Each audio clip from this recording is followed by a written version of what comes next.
Om Swastiastu pemirsa Bali TV, kembali Bali Pos Talk ya, menjumpai Anda. Tetap bersama saya Nyoman Winata, redaktur pelaksana harian Bali Pos. Setelah beberapa hari yang lalu kita membahas tentang peringatan atau perayaan Hari Saraswati. Setelah Saraswati itu masih ada rangkaiannya. Kemudian di hari Rabu kita akan juga merayakan atau memperingati Hari Suci Pagar Wesi. Nah, ini mungkin akan kita ulas kembali, kita maknai apa yang mungkin salah kaprah atau yang penempatan pemaknaan yang kurang tepat atau mungkin kontekstualnya, karena kata pagar ini lagi ngetren juga kita ini, karena ada pagar laut lagi rame-rame, tidak hanya di Tangerang tapi juga ada di Bali, di Pulau Serangan ada pagar, mungkin dalam tanda kutip bentuknya ini yang jelas menghalangi para nelayan. Bisakah kita kontekstualkan dengan realita yang ada atau seperti apa Pagar Wesi? Seperti biasa narasumber kita Bapak Dr. Gusti Udana, kita sapa dulu. Om Swastiastu, ketemu lagi. Om Swastiastu. Ya, kita apa namanya, yang namanya perayaan Hari Suci di Bali ini kan berlanjut ya. Kemarin kita bahas tentang Saraswati yang Sari Sarau Manis ya, dia buku terakhir. Kemudian setelah itu ada besoknya kita merayakan apa namanya yang ke pantai Banyu Pinaruh, ada lagi yang sampai kemudian di hari Rabunya. Gimana rangkaiannya sebenarnya kalau kita dalam konsep teologisnya, konsep filosofisnya? Semua. Jadi bahasan kita yang lalu tentang Saraswati itu sebagai hari turunnya ilmu pengetahuan yang mengingatkan kita, yang mengamanat kita sebagai untuk melajaraga, membelajarkan diri supaya memiliki bekal ilmu, baik ilmu paradigma yang berbasis agama maupun ilmu paradigma yang berbasis keduniaan. Nah, selepas turunnya ilmu pengetahuan di hari Sabtu itu, besoknya hari Minggu ini serangkaian nanti dengan Pagar Wesi adalah hari Banyu Pinaruh. Yang umat sering praktekkan dengan cara melukat membersihkan diri ke sumber-sumber air lah, ke laut, danau, sungai dan sebagainya. Tapi pemaknaan sendiri dari sisi etimologis sejatinya adalah banyu itu kan air, pinaruh panguruk. Bagaimana ilmu yang tadinya diturunkan saat Saraswati terus mengalir dia, mengalir menjadi bagian dari kehidupan umat Hindu. Untuk apa? Selalu ingat belajar. Walaupun ada adigium ajawere sing dadi melajah hang agama nanti bisa ingu ben budo. Itu nungkali namanya. Jadi proses mengalirnya ilmu itu pada diri sendiri. Kalau proses melukat itu, kalau kita merujuk pada Manusumarti, itu hanya dalam konteks badan dibersihkan dengan air, itu pikiran dibersihkan dengan kejujuran, roh atau jiwa dengan ilmu. Kemudian akal dengan kebijaksanaan.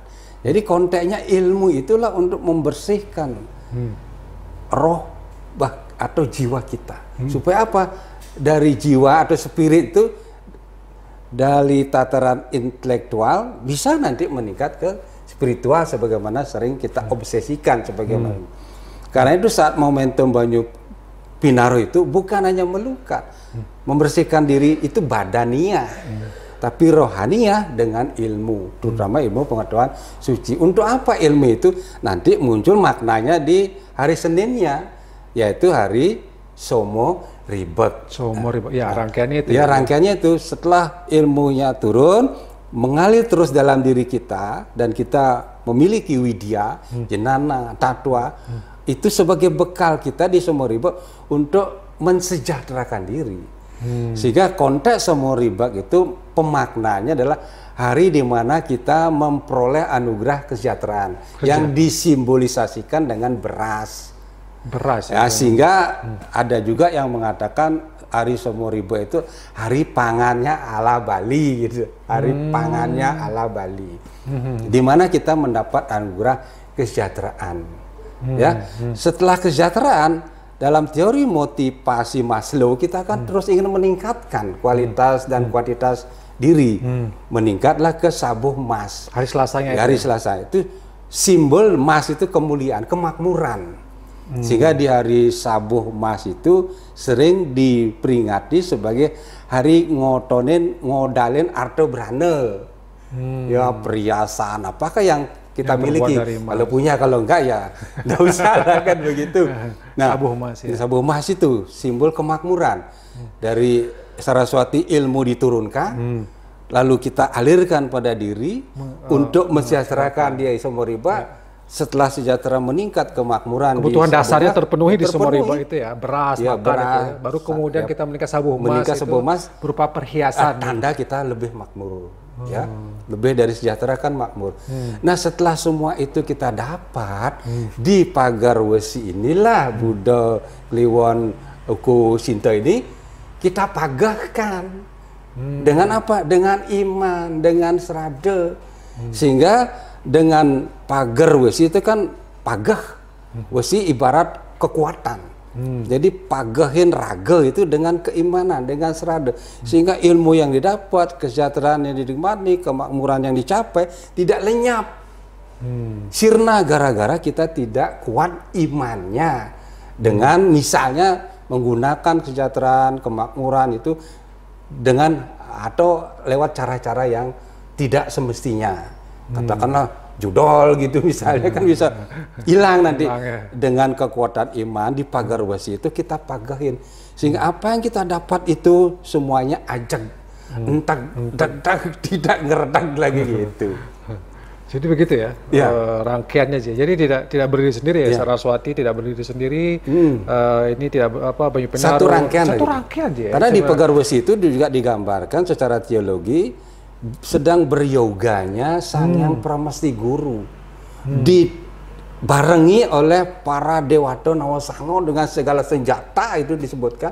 Gitu ya. Iya, sehingga betul-betul pada momen pagar wesi itu temagahin raga, memagari diri dengan apa? Iman. Sehingga dari Saraswati muncul ilmu di pagar wesi dengan iman, itulah kita amalkan. Dengan demikian hidup kita aman, astungkara, bahagia gitu ya, sejahtera, bahagia gitu. Itu. Tapi pada kenyataannya banyak juga, atau mungkin sebagian besar dari kita merayakan, memperingati pagar wesi hanya sekedar ritual, kembali. ritual aja tuh ya. Ya sudah mau banter itu selesai. Gitu. Maknanya sebenarnya nggak terlalu. Jadi bahkan kalau di dasarnya di Buleleng ya itu ya? Ya. Dianggap galungan gitu. Ya, galungan ala Buleleng. Ala Buleleng gitu ya. Yang berbeda dengan Bali Selatan. Bali Selatan ya. Itu pembedaan makna, sehingga itu kan masalah historisnya ada. Tapi tetap saja pagar wesi menjadi bagian dari ritual umat Hindu yang serangkai dengan Saraswati, Somoriba, Banyu Penaro, Somoriba, Sabomas, dan di momen pagar wesi itulah kita berbarengan dengan beryoganya Sang Hyang Pramesti Guru menguatkan iman, sehingga segala apa yang kita sudah dapat tetap pagah, kukuh, tidak mudah luluh apalagi runtuh gitu. Tapi ya itu tadi ya kita selama ini hanya sebatas ritual, membantennya saja. Membantennya saja. Tapi ada banten khususnya ya biasanya kalau di Saraswati. Ya, itu tergantung desa Kalopatra masing-masing. Nah, kalau begini gimana kita ya memahami setelah kita iman kita kuat ya, ajak gitu ya. Apakah ini akan untuk juga perjalanan ke depannya? Karena kan masih ada rangkaian ada rangkaian berikutnya. Setelah Tumpak Landap nanti menyambut Tumpak Bubo, Sugian Jawa, Sugian Bali, Galungan, Kuningan dan seterusnya. Itu memang membekali diri kita dengan... Jadi kita bekal ilmu, dikuat oleh iman, kita teruskan perjalanan kita sebagai manusia untuk menyongsong ritual berikutnya. Gitu. Tapi kalau kita konteksnya sekarang ya sedikit tentang pagar, ini kan ada pagar laut. Apakah ini karena mereka mereka sih nggak Hindu gitu ya, tapi apakah karena mereka sudah kaya raya kemudian laut jadi pagar, gimana konteks kalau kita sedikit lah kita menyentil gitu ya. Sedikit sentil tentang pagar wesi dan pagar laut.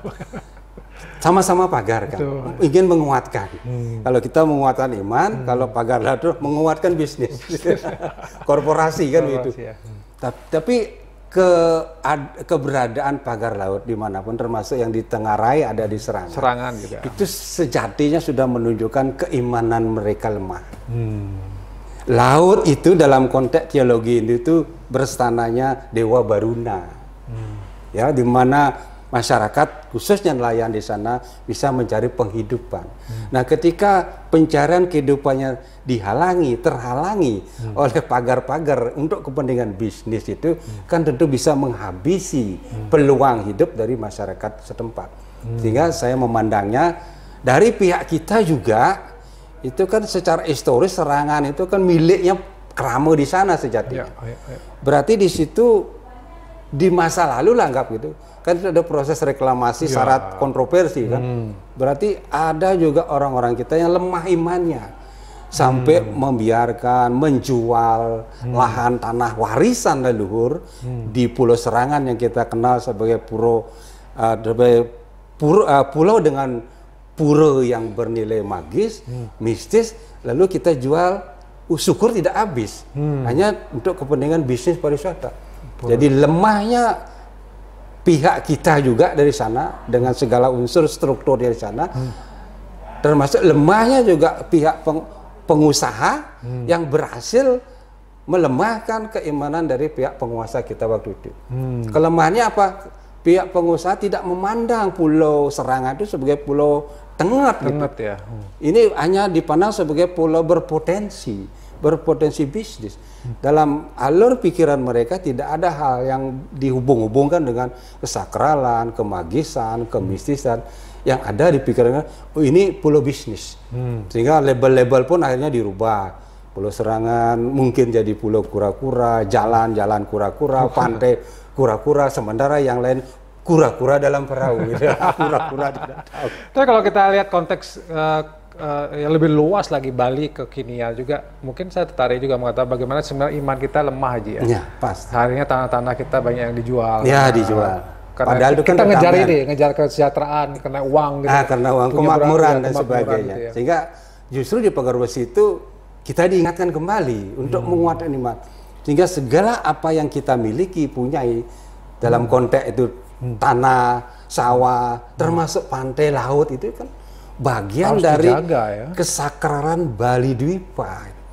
Adanya Pura Kayangan di Sakenan itu, Pura Sakenan itu salah satu dari sekian banyak pura yang ngider Buano Bali untuk menjaga secara niskala, secara tapi ternyata bisa tembus iman kita luluh, runtuh, rapuh demi melihat gemerincing keuntungan dari bisnis pariwisata itu. Itu juga kalau kita kembali lagi ke Saraswatinya, mungkin pengetahuan mereka, intelektualitas mereka, kita ya, kita nggak bilang mereka, kita lah semua ini masih sangat lemah ya, memaknai semua hanya sekedar ritual. Ritual. Akhirnya kan kita terjebak dan berkutat pada dari ritual ke ritual, intelektualnya mana, kontekstualnya gimana?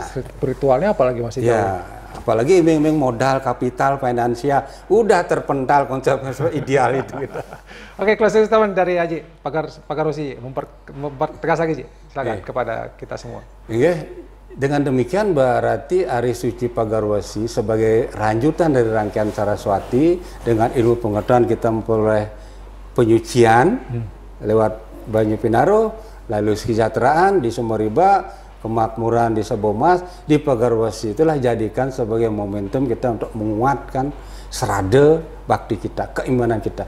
Sehingga apapun bentuk kekayaan yang kita miliki, ilmu pengetahuan, kesejahteraan, termasuk juga peninggalan tetamen leluhur, berupa tanah, sawah, laut, pantai, bisa tetap ajak menjadi bagian kesakralan dari Pulau Bali, Bali Dwipa itu sendiri. Baik, terima kasih Haji Gusti Ketua Widana sudah memberikan kita lagi-lagi pencerahan, mengingatkan kita kembali untuk menjaga kita, diri kita sendiri juga, tetamian kita ini dengan apa? Orang-orang yang memiliki pengetahuan yang kuat, intelektualitas yang kuat, tentu akan memiliki pagar iman yang kuat. Pagarwesi, itu maknanya sebenarnya yang lebih real. Demikian Bali Postok kali ini, saya ucapkan terima kasih, saya tutup dengan promo Santi. Om Santi, Santi, Santi, Santi. Terima kasih, sampai jumpa.